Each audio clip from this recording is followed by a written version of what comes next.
আসসালামু আলাইকুম সকল দর্শক শ্রোতাকে আমন্ত্রণ জানিয়ে শুরু করছি চ্যানেল আই সংবাদ স্টুডিওতে আপনাদের সাথে আছি মোহাম্মদ রাইহান।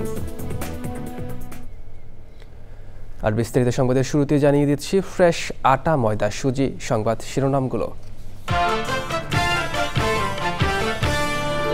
ভোট বাতিলে ইসির ক্ষমতা বাড়িয়ে গণপ্রতিনিধিত্ব আদেশ 2025-এর খসড়া চূড়ান্ত, কোনো আসনে একক প্রার্থী থাকলে না ভোটের বিধান। 3 দিনের সরকারি সফরে মালয়েশিয়ায় প্রধান উপদেষ্টা, সম্মানসূচক ডক্টরেট ডিগ্রিতে ভূষিত হবেন 13 আগস্ট। স্বৈরাচার বিরোধী আন্দোলনের দ্বিতীয় ধাপ ভোটাধিকার নিশ্চিত করা, ষড়যন্ত্র হচ্ছে অভিযোগ করে ঐক্যবদ্ধ থাকতে তারেক রহমানের আহ্বান। এবং সবুজে সাজাই বাংলাদেশ স্লোগানে পাবনায় প্রকৃতি ও জীবন ক্লাবের বৃক্ষরোপণ, পরিবেশ প্রতিবেশের টেকসই উন্নয়নে সহায়ক হবে বলছেন পরিবেশবাদীরা।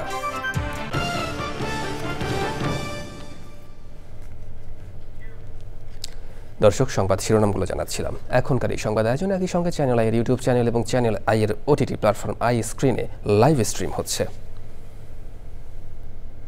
এবার বিস্তারিত প্রসঙ্গ। ইসির ভোট বাতিলের ক্ষমতা বৃদ্ধি, সশস্ত্র বাহিনী বিভাগকে আইন শৃঙ্খলা রক্ষাকারী বাহিনীর সংজ্ঞায় অন্তর্ভুক্ত করা সহ একগুচ্ছ সংশোধন এনে গণপ্রতিনিধিত্ব আদেশ 2025-এর খসড়া চূড়ান্ত করেছে নির্বাচন কমিশন। জোটগতভাবে নির্বাচন করলেও নিজ দলের প্রতীকে নির্বাচন করার বিধান রাখা হচ্ছে। আর একক প্রার্থী থাকলে সে আসনে না ভোটের সিদ্ধান্ত খসড়ায় অন্তর্ভুক্ত করা হয়েছে। কোনো দলের কার্যক্রম নিষিদ্ধ হলে নিবন্ধন স্থগিতের বিষয়টিও স্পষ্ট করা হয়েছে। নাজিব বেগের রিপোর্ট।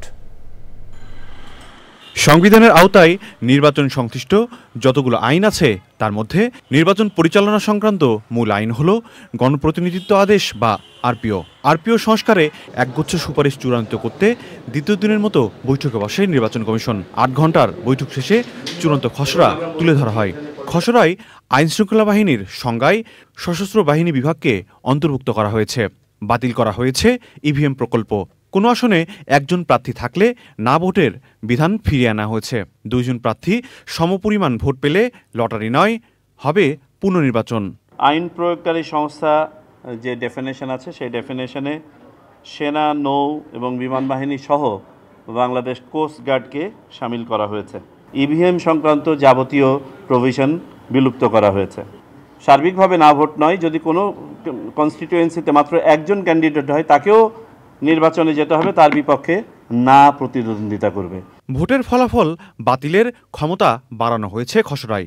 সে সাথে কোনো দলের কার্যক্রম নিষিদ্ধ হলে নিবন্ধন নিয়ে ইসির করণীয় করা হয়েছে স্পষ্ট। কোনো রাজনৈতিক দলের কার্যক্রম নিষিদ্ধ করা, তাহলে নির্বাচন কমিশন কি করবে? সো আমরা সিদ্ধান্ত নিয়েছিলাম যে আমরা বড়টা করতে পারলে তো মাঝারি ছোটটাও করতে পারি, কিন্তু দ্যাট ওয়াজ ইন্টারপ্রিটেশন। আমরা চাচ্ছি যে এটা আরও স্পেসিফিক লেখা থাকে। পুরো কনস্টিটিউয়েন্সির নির্বাচন বাতিল করার বা ফলাফল বাতিল করার যে সক্ষমতা, সেটাকে সীমিত করা হয়েছিল আপনারা জানেন, সেটা আবার পুনঃস্থাপন করা হয়েছে। জোটবদ্ধভাবে নির্বাচন করলেও রাজনৈতিক দলসমূহ তার নিজের প্রতীকটা, যে রিজার্ভ প্রতীক আছে, সেটা দিয়ে নির্বাচন করবে। ভোট গণনার সময় থাকতে পারবেন গণমাধ্যম কর্মীরা। আচরণবিধি লঙ্ঘনের জন্য শাস্তিমূলক ব্যবস্থা কার্যকরের বিধানও অন্তর্ভুক্ত করা হয়েছে। নাজিব বেগ, চ্যানেল আই, ঢাকা। 3 দিনের সরকারি সফরে মালয়েশিয়া গেছেন প্রধান উপদেষ্টা অধ্যাপক মোহাম্মদ ইউনুস। স্থানীয় সময় সোমবার সন্ধ্যা 7:50 কুয়ালালামপুরে পৌঁছান প্রধান উপদেষ্টা। অধ্যাপক ইউনুসকে স্বাগত জানান মালয়েশিয়ার স্বরাষ্ট্রমন্ত্রী সাইফুদ্দিন নাসুদ্দিন ইসমাইল। এ সময় অধ্যাপক ইউনুসকে গার্ড অফ অনার দেওয়া হয়। মালয়েশিয়ার জাতীয় বিশ্ববিদ্যালয় ইউনিভার্সিটি কেভেনসান মালয়েশিয়া 13 আগস্ট প্রধান উপদেষ্টা অধ্যাপক ডক্টর মোহাম্মদ ইউনুসকে সম্মানসূচক ডক্টরেট ডিগ্রি প্রদান করবে। বিশ্ববিদ্যালয়ের শিক্ষার্থীদের উদ্দেশ্যে স্মারক বক্তৃতা দেবেন ডক্টর মোহাম্মদ ইউনুস। মালয়েশিয়ার প্রধানমন্ত্রী আনোয়ার ইব্রাহিমের সঙ্গেও তার বৈঠক হওয়ার কথা রয়েছে। এর আগে হজরত শাহজালাল আন্তর্জাতিক বিমানবন্দর থেকে বাংলাদেশ বিমান এয়ারলাইন্সের একটি ফ্লাইটে মালয়েশিয়ার উদ্দেশ্যে রওনা হন প্রধান উপদেষ্টা। মালয়েশিয়ার প্রধানমন্ত্রী আনোয়ার ইব্রাহিমের আমন্ত্রণে তার এই সফর।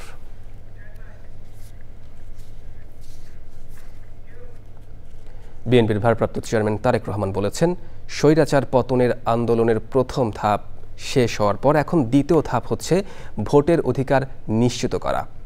নানান ষড়যন্ত্র হচ্ছে অভিযোগ করে সবাইকে ঐক্যবদ্ধ থাকার কথা বলেন।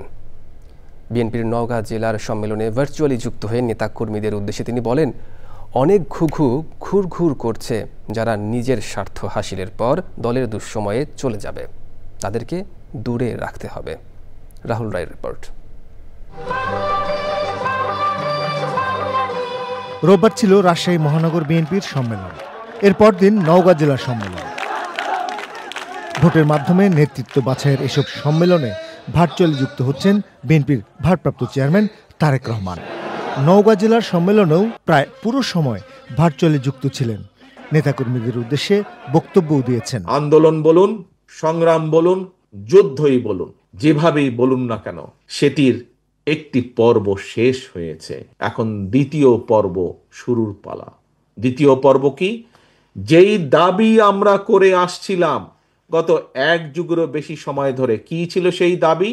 সেই দাবি ছিল জনগণের রাজনৈতিক অধিকার প্রতিষ্ঠার দাবি, ভোটের মাধ্যমে তার অধিকার প্রয়োগ করা, এবং ভোটের মাধ্যমে জনগণ জানান দিয়ে দেয়, ভোটের মাধ্যমে জনগণ সিদ্ধান্ত দিয়ে যায় যে জনগণের এই দেশ কারা পরিচালনা করবে একটি নির্দিষ্ট সময় পর্যন্ত। যারা স্বার্থ হাসিল করতে চায় তাদেরকে দূরে রাখতে নেতাকর্মীদের নির্দেশনা দিয়েছেন তিনি। বিএনপির যে পরিকল্পনা দেশকে সামনে এগিয়ে নিয়ে যাওয়ার, এই পরিকল্পনা যাতে বাস্তবায়িত না হতে পারে, মানুষের ভোটের অধিকার যাতে বাস্তবায়িত হতে না পারে, সেইটাকেও ভুন্ডল করে দেওয়ার জন্য কিন্তু বিভিন্ন জায়গায় ষড়যন্ত্র চলছে। আল্লাহর রহমতে এই দেশের জনগণের সমর্থনে আপনি সরকার গঠন করবেন, আপনার পিছে কিন্তু এখন অনেক ঘুঘু ঘুরঘুর ঘুরঘুর ঘুরঘুর করছে। এই ঘুঘুদের প্রতি খেয়াল রাখতে হবে। এই ঘুঘুরা কারো না, এই ঘুঘুরা শুধু নিজের স্বার্থ বুঝে। তারা আসবে, তারা আপনাকে ব্যবহার করবে, তারা আপনার সুনাম নষ্ট করবে, নিজেদের স্বার্থ অধিকার করবে। এই ঘুঘুরা যাতে আসতে না পারে, এই দলের স্বার্থকে নিজের স্বার্থে ব্যবহার করার জন্য সুযোগ না পায়, এই খেয়াল আপনাদেরকে রাখতে হবে। বিএনপির ভারপ্রাপ্ত চেয়ারম্যান বলেছেন, এখন অনেকে সংস্কারের কথা বলছে, কিন্তু রাষ্ট্র গঠনে বিএনপি 2.5 বছর আগে 31 দফা সংস্কার প্রস্তাব দিয়েছে। এখন বিএনপির মূল লক্ষ্য তা বাস্তবায়ন করা। এই 31 দফার মধ্যে রাহুল রায়, চ্যানেল আই, ঢাকা। রাজনৈতিক দলগুলোর অভ্যন্তরে গণতন্ত্র প্রতিষ্ঠায় তারেক রহমান সম্প্রতি যে বক্তব্য দিয়েছেন, বাংলাদেশের বাস্তবতায় সেটা কতটুকু সম্ভব? টিআইবির নির্বাহী পরিচালক ডক্টর ইফতেখারুজ্জামান বলছেন, রাজনৈতিক দলগুলোর অভ্যন্তরে গণতন্ত্র বিষয়ে খুব বেশি সংস্কারের চর্চা দেখা যায় না। দলের ভেতরে গণতন্ত্র প্রতিষ্ঠা দলকেই করতে হবে। ওবায়দুল রশিদের রিপোর্ট। গণতন্ত্রের ভিতকে ধীরে ধীরে আমাদেরকে মজবুত করে গড়ে তুলতে হবে। সেটি বাংলাদেশের সকল পর্যায়, স্থানীয় সরকার পর্যায় থেকে শুরু করে জাতীয় পর্যায় পর্যন্ত, এবং অবশ্যই দলের ভেতরে সকল পর্যায়ে, সকল ইউনিট পর্যায়ে পর্যায়ক্রমিকভাবে আমাদেরকে চেষ্টা করে গড়ে তুলতে হবে। বিএনপির ভারপ্রাপ্ত চেয়ারম্যান তারেক রহমান সাম্প্রতিক এক বক্তব্যে বলেছেন, বিএনপির মধ্যে গণতন্ত্রকে শক্তিশালী করতে হবে। এ বিষয়ে চ্যানেল আয়ের সাথে কথা বলেন টিআইবির নির্বাহী পরিচালক ডক্টর ইফতেখারুজ্জামান। রাজনৈতিক দলগুলো সংস্কার নিয়ে কোনো আলোচনা নাই, কোনো ধরনের উদ্যোগ আমরা দেখতে পাই না গণতান্ত্রিক চর্চার বিষয়ে। রাজনৈতিক দলগুলোর কাছ থেকে, নিজেদের কাছ থেকে প্রত্যাশা যে আসলে বৈষম্যবিরোধী আন্দোলনের যে মূল চেতনা এবং রাষ্ট্র সংস্কারের যে মূল কার্যক্রম, তার অংশ হিসাবে রাজনৈতিক দলগুলো তাদের নিজেদের দিকে তাকাবে। তারা নিজেরা কতটুকু গণতন্ত্র চর্চা করছে সেই বিষয়গুলো খতিয়ে দেখা দরকার। পুরনো রাজনৈতিক দলগুলোর পাশাপাশি তরুণদের রাজনৈতিক দল এনসিপির বিষয়েও কথা বলেন doctor Iftekharuzzaman.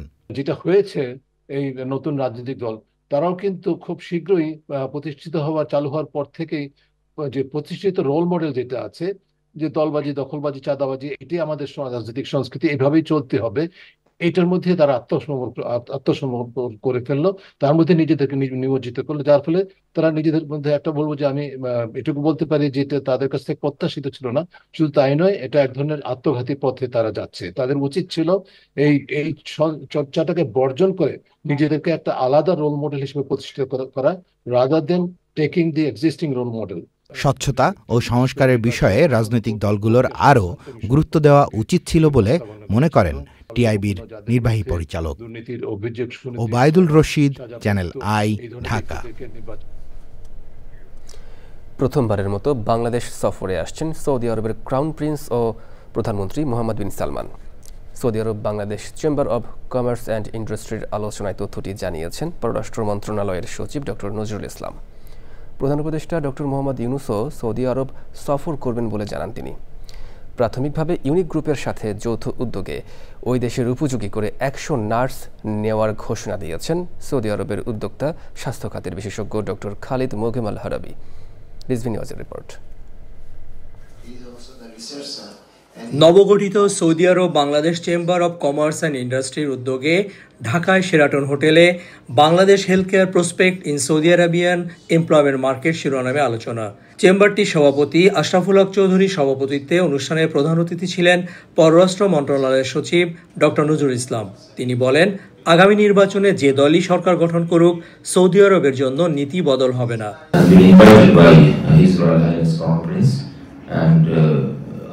Our chief advisor is looking forward to visiting Kingdom of Saudi Arabia even within a couple of months.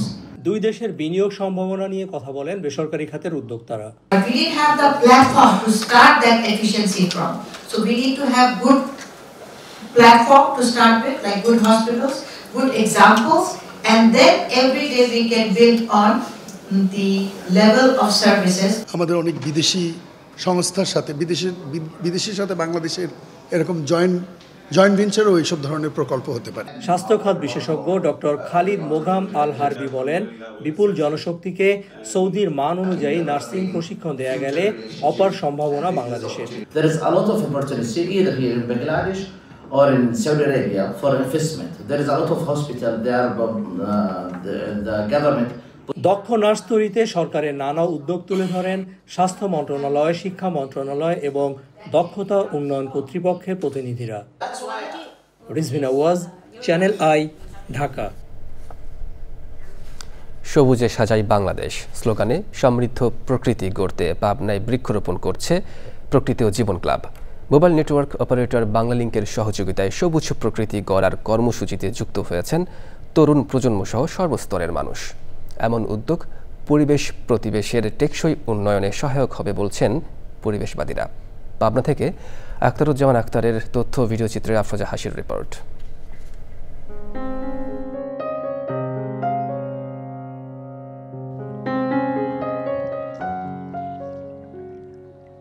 বৈচিত্র্যপূর্ণ পরিবেশ ও প্রতিবেশের জেলা পাবনায় একদিকে যেমন রয়েছে চলনবিল, ফসলি জমি, তেমনি রয়েছে শিল্পাঞ্চলও। তবে প্রয়োজনের তুলনায় নেই বনাঞ্চল। পরিবেশগত ভারসাম্য রক্ষায় বাংলালিংকের সহযোগিতায় সারা দেশের মতো পাবনায়ও প্রকৃতি ও জীবন ক্লাবের বৃক্ষরোপণ ও বিতরণ কর্মসূচি। সবুজে সাজাই বাংলাদেশ এই প্রতিপাদ্যে পাবনা জেলায় বৃক্ষরোপণ কর্মসূচি পালন করেছে প্রকৃতি জীবন ক্লাব।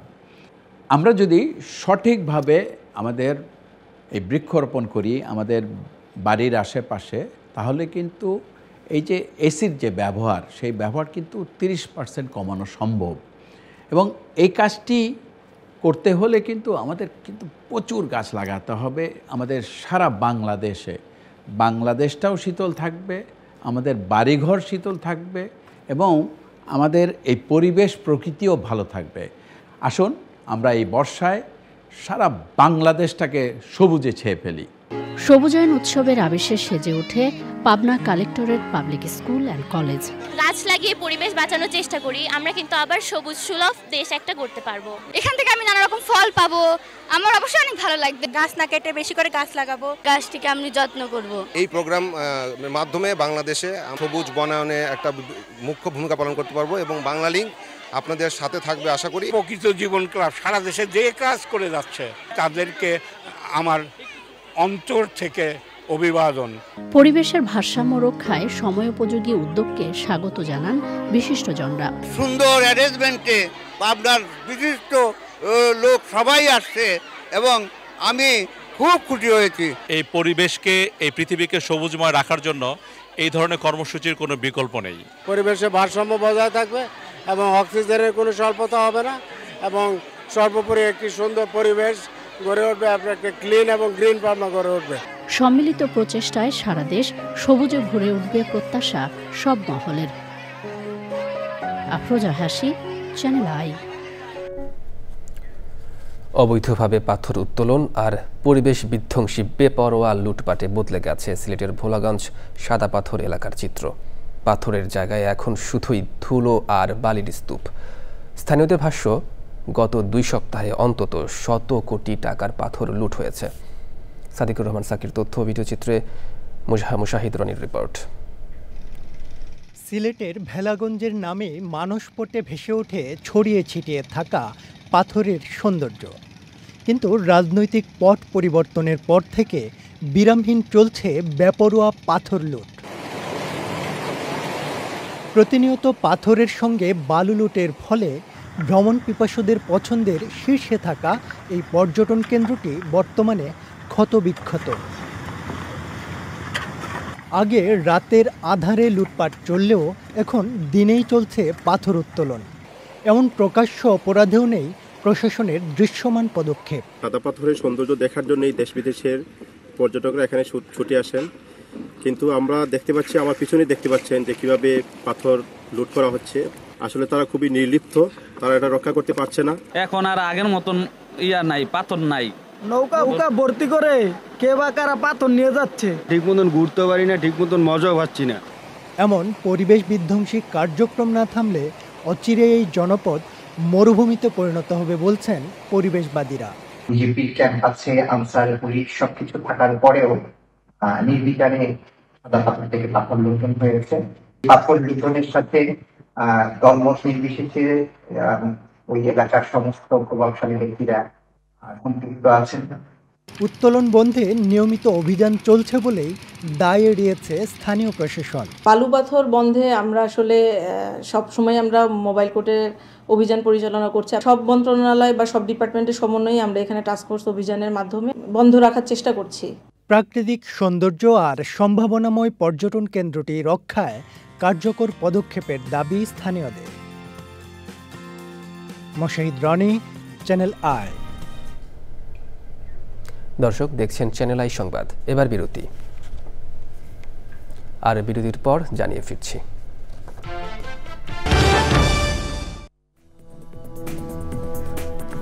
দর্শক বিরতির পর আরো একবার স্বাগত চ্যানেল আই সংবাদে।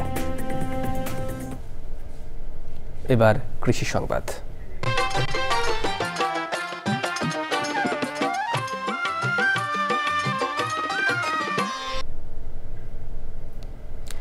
ইলিশের ভরা মৌসুম প্রায় শেষের দিকে, কিন্তু ভোলার মেঘনা তেঁতুলিয়া নদীতে এখনও রূপালী ইলিশের দেখা নেই। যে ইলিশকে ঘিরে আবর্তিত হয় উপকূলের অর্থনীতি, তা থমকে যাওয়ায় জেলে ও ব্যবসায়ীদের কপালে এখন চিন্তার ভাঁজ। ভোলা থেকে হারুনার রশিদের তথ্য, ভিডিওচিত্রে আল মুকসিদের রিপোর্ট। ইলিশের ভরা মৌসুম প্রায় শেষ পর্যায়ে, অথচ ভোলার মেঘনা তেঁতুলিয়া নদীর তীরের ঘাটগুলোতে নেই রূপালী ইলিশের সেই চিরচেনা ব্যস্ততা। এই সময় জেলেদের জালে ঝাঁকে ঝাঁকে ইলিশ ধরা পড়ার কথা থাকলেও এবার চিত্রটা পুরোপুরি উল্টো। হাকডাকের বদলে ঘাট জুড়ে এখন কেবল অনিশ্চয়তার গুঞ্জন। দায় দেনায় জর্জরিত জেলেদের চোখে মুখে শুধুই পরিবার পরিজন নিয়ে দিন কাটানোর চিন্তার ছাপ। নদীতে আমরা ইলিশ মাছ পাচ্ছি না, শুধু আশা আসে থাকে, পাইবো। আমরা অনেক টাকা মনে কি বাজার নিয়ে যাই, আমাদের তেল খরচা, বাজার খরচা আমাকে হয় না যে ইলিশ মাছ পাইতে আছে। সংকট শুধু জেলেদের নয়, প্রভাব পড়েছে পুরো মৎস্য অর্থনীতিতে। আড়তগুলোতে ইলিশের অভাবে কমে গেছে বেচাকেনা। জেলেরা যেভাবে জ্বালানি তেল এবং মানুষের খরচ সহকারে প্রায় 10,000-15,000 টাকার খরচ করে নদীতে যায়, সেখানে তারা নদী থেকে আসলে মাছ পায় মাত্র 2 থেকে 3,000 টাকার। এতে জেলেরা ব্যাপক ক্ষতিগ্রস্ত আছে, যারা আমরা আড়তদার আছি তারা আমরা অনেক ক্ষতিগ্রস্তের ভিতরে আছি। তবে ভরা মৌসুমে কেন এই ইলিশের আকাল? মৎস্য বিভাগ বলছে এর পেছনে রয়েছে একাধিক কারণ। উপকূলীয় যে মোহনা আছে এইখানে কিন্তু প্রচুর ডুবোচর সৃষ্টি হয়েছে, বিশেষ করে পটুয়াখালী রাঙাবাড়ি থেকে আমাদের নিজমদ্বীপ পর্যন্ত। এই কারণে কিন্তু খুব সহজে আমাদের মাছগুলো মাইগ্রেট করে নদীতে আসতে পারছে না। আশা করছি যে সামনের পূর্ণিমা গণ থেকে আমাদের ভোলার নদ নদীগুলোতে ইলিশের আধিক্যতা বাড়বে। প্রকৃতির খেয়াল আর পূর্ণিমার খনি এখন তাদের শেষ ভরসা। তবে সে পর্যন্ত ঋণের বোঝা আর সংসারের ঘানি জেলেরা টানবে কিভাবে, সেই উত্তর রয়ে গেছে অজানা। আল মুকসিদ, চ্যানেল আই। এবার প্রকৃতি সংবাদ।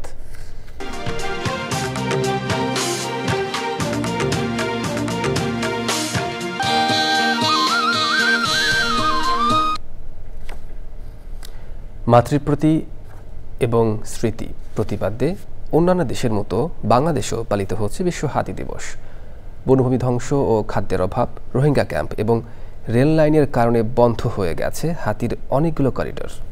খাদ্যের অভাবে লোকালয়ে চলে আসায় বৃদ্ধি পাওয়া হাতি মানুষ দ্বন্দ্ব নিরসনে নানান উদ্যোগ থাকলেও নেই দৃশ্যমান অগ্রগতি। বাস্তুতন্ত্র রক্ষায় হাতির নিরাপদ আবাস নিশ্চিতের পাশাপাশি পর্যাপ্ত খাদ্যের ব্যবস্থা করার তাগিদ পরিবেশবাদীদের। সরোর আজম মানিকের রিপোর্ট। প্রকৃতির ইঞ্জিনিয়ার খ্যাত হাতির রয়েছে পরিবেশের ভারসাম্য রক্ষায় গুরুত্বপূর্ণ ভূমিকা। তবে অপরিকল্পিত আগ্রাসন, চোরা শিকার আর খাদ্য সংকটে কক্সবাজারের বনাঞ্চলে কমেছে হাতির সংখ্যা। রোহিঙ্গাদের বাড়তি চাপ ও উখিয়া টেকনাফে পাহাড় কেটে আবাস নির্মাণ এবং ২০০০ কক্সবাজার রেল লাইনের কারণে হুমকিতে হাতির অস্তিত্ব। দেশে হাতির চারণ ভূমির সংকট থাকায় পার্শ্ববর্তী দেশ ভারত ও মিয়ানমারে চলে যাচ্ছে অনেক হাতি। অপরিকল্পিতভাবে বিভিন্ন স্থাপনার ফলে এই রোহিঙ্গা একটা বড় ধরনের সংকট, যেখানে আমাদের হাতির করিডোরটা আসলে নষ্ট হয়ে গেছে। সুতরাং আমাদের যে সম্পদ, এটাকে রক্ষা করা আমার মনে হয় এটা আমাদের সম্মিলিত একটা প্রয়াস দরকার। খাদ্য সংকটের কারণে লোকালয়ে ছুটে আসছে হাতির দল, আর এসব হাতিদের বনের ভেতর যাতে খাদ্য তৈরি হয় সে কারণে বন বিভাগ স্থানীয়ভাবে এখানে বেশ কিছু চারা রোপণ করেছে। এমন বাস্তবতায় হাতি মানুষ দ্বন্দ্ব নিরসন সহ পরিস্থিতি উন্নয়নে কাজ করছে বন বিভাগ। কলা গাছ আর বাঁশ তিন জাতীয় লাগানো হয়েছে, মানে হাতির জন্য। ঘটনাস্থলে পৌঁছে আমরা যে কোনো ভাবে হোক হাতিকে আমরা বনে ফিরিয়ে দিই। পর্যাপ্ত পরিমাণে হাতি খাদ্য পায়, তারা লোকালয়ে আসবে না, তাহলে হাতির মানুষ দ্বন্দ্ব নিরসন হবে। এই জন্য এই কাজগুলো আমরা স্থানীয় জনগোষ্ঠীর সহযোগিতা করে যাচ্ছি। তথ্য বলছে সকল প্রতিকূলতার মাঝেও টিকে আছে ২ শতাধিক হাতি। অবস্থা বিবেচনায় বাড়ানো হচ্ছে পাহাড়ি বনভূমি সুরক্ষা ব্যবস্থা। হাতি খাওয়ার সময় যেসব ফল বক্ষণ করে সেগুলো থেকে আবার নতুন চারা উৎপন্ন হয়। এইখানে হাতিকে বলা হয় প্রকৃতির ইঞ্জিনিয়ার। তা হাতির জন্য আমরা বিভিন্ন রেঞ্জে আমরা প্রায় ৫০,০০০-এর অধিক বাঁশের চারা লাগিয়েছি, আরো লাগানোর কাজ চলমান রয়েছে। বিশ্বের সবচেয়ে বড় স্থলচর প্রাণী হাতির এশীয় আর আফ্রিকান ২ প্রজাতি রয়েছে হুমকিতে। ভবিষ্যতের নিরাপদ আবাসন নিশ্চিতে হাতি রক্ষায় সার্বিক সচেতনতার পাশাপাশি প্রয়োজন সমন্বিত উদ্যোগ। সরোয়ার আজম মানিক, চ্যানেল আই, কক্সবাজার। এবার খেলার খবর।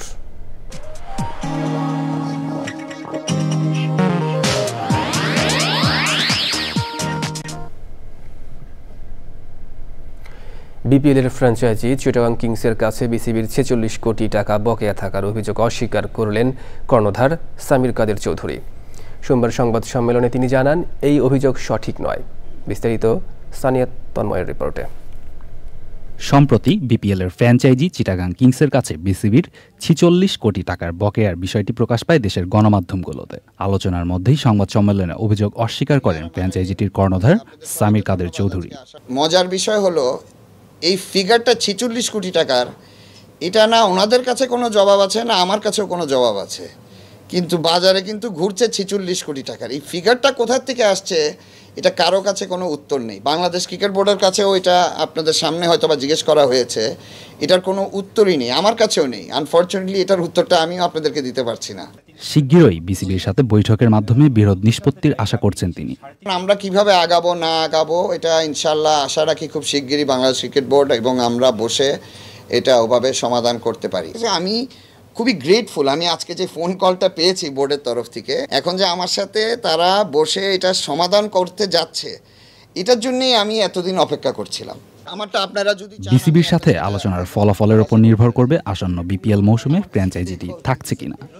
Sania Tanmoy, Channel i. AFC challenge লিগের প্রিলিমিনারি রাউন্ডে নিজেদের প্রথম ম্যাচে কিরগিজস্তানের ক্লাব মুরাসের এফসির মুখোমুখি হবে ঢাকা আবাহনী। প্রস্তুতির ঘাটতি থাকলেও হোম গ্রাউন্ডে পরিকল্পনা কাজে লাগিয়ে জয় চান আকাশী নীলদের হেড কোচ মারুফুল হক। প্রথমবার এফসির টুর্নামেন্টে অংশ নিয়েই প্লে অফে চোখ ক্লাব মুরাসের। ঢাকার জাতীয় ফুটবল স্টেডিয়ামে ম্যাচ শুরু হবে আজ বিকেল 5টায়। আদিল আহমেদ শানির রিপোর্ট। অতীত পরিসংখ্যানে কিরগিজস্তানের কোনো ক্লাবের সঙ্গেই জয় পায়নি ঢাকা আবাহনী। সেই রেকর্ড ভাঙার মিশন কোচ মারুফুলের। নির্ধারিত সময়ের কম ২৬ দিনের অনুশীলনে মাত্র 2 দিন মালির ফরওয়ার্ড দিয়াবা থেকে পেয়েছে তারা। যদিও ওরা অনেক কঠিন অপোনেন্ট, তারপরে তাদের লাস্ট 7-8টা ম্যাচ দেখে আমার কাছে মনে হয়েছে যে যদি আমার প্লেয়াররা প্ল্যান ওয়াইজ খেলতে পারে এবং তাদের যে স্ট্রং পয়েন্টগুলো আছে সেগুলো যদি প্রোটেক্ট করতে পারে তাহলে আমি আশাবাদী এই ম্যাচে। মুরাসকে রুখতে বাড়তি পরীক্ষা দিতে হবে প্রথমবারের মতো অধিনায়কের দায়িত্ব পাওয়া লেফট ব্যাক আসাদুজ্জামান বাবলুর ডিফেন্সকে। নতুন মৌসুমের জন্য ভক্তদের আস্থার প্রতিদান দিতে তৈরি আছেন আলামিন ও শেখ মোরসালিনরা। আমার স্টেডিয়ামে খেলা, আমার সাপোর্টার, সবকিছু আমার, তাই সেই তুলনায় আমার কনফিডেন্স 100% থাকবে। যদি স্যারের প্ল্যান অনুযায়ী আমরা পুরোটা দিতে পারি তাহলে ইনশাল্লাহ ওদেরকে আমরা ডিস্ট্রয় করতে পারবো। অভিজ্ঞ আবাহনী যেখানে 15 বারের মতো আন্তর্জাতিক পর্যায়ে খেলছে, সেখানে 2023 সালে যাত্রা করে প্রথমবারের মতো এএফসিতে ক্লাব মুরাস। ইউরোপিয়ান ধাঁচে খেলা কিরগিজস্তানের অন্যতম ধনী ক্লাবটির ইউক্রেনের হয়ে বিভিন্ন পর্যায়ে খেলা 9 ফুটবলার আছে। শক্তির বিচারে এগিয়ে থেকেও আবাহনীকে সমীহ তাদের। এএফসিতে খেলাটা আমাদের জন্য নতুন নকআউট টুর্নামেন্টে, তাই আমরা সিরিয়াস। এওয়ে ম্যাচের প্রেসার হ্যান্ডেল করার অভিজ্ঞতা আছে। আবাহনীর হোম গ্রাউন্ডে খেলা কঠিন হলেও আমাদের ভালো প্রস্তুতি আছে। আবাহনীর ম্যাচের দিনেই রাত 11:30টায় কাতারে সিরিয়ান ক্লাব আল কারামার বিপক্ষে লড়বে Bashundhara Kings. Adil Ahmed Shan, Channel i, Dhaka. দর্শক, সংবাদ শেষ করব, তবে যাবার আগে ফ্রেশ আটা ময়দা সুজি সংবাদ শিরোনামগুলো জানিয়ে দিচ্ছি আরও একবার।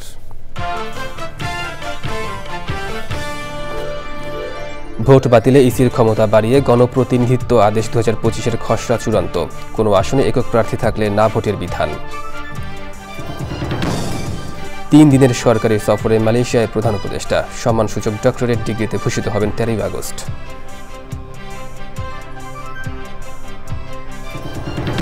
স্বৈরাচার বিরোধী আন্দোলনের দ্বিতীয় ধাপ ভোটাধিকার নিশ্চিত করা। ষড়যন্ত্র হচ্ছে অভিযোগ করে ঐক্যবদ্ধ থাকতে তারেক রহমানের আহ্বান। এবং সবুজে সাজাই বাংলাদেশ স্লোগানে পাবনায় প্রকৃতি ও জীবন ক্লাবের বৃক্ষরোপণ। পরিবেশ প্রতিবেশের টেকসই উন্নয়নে সহায়ক হবে বলছেন পরিবেশবাদীরা।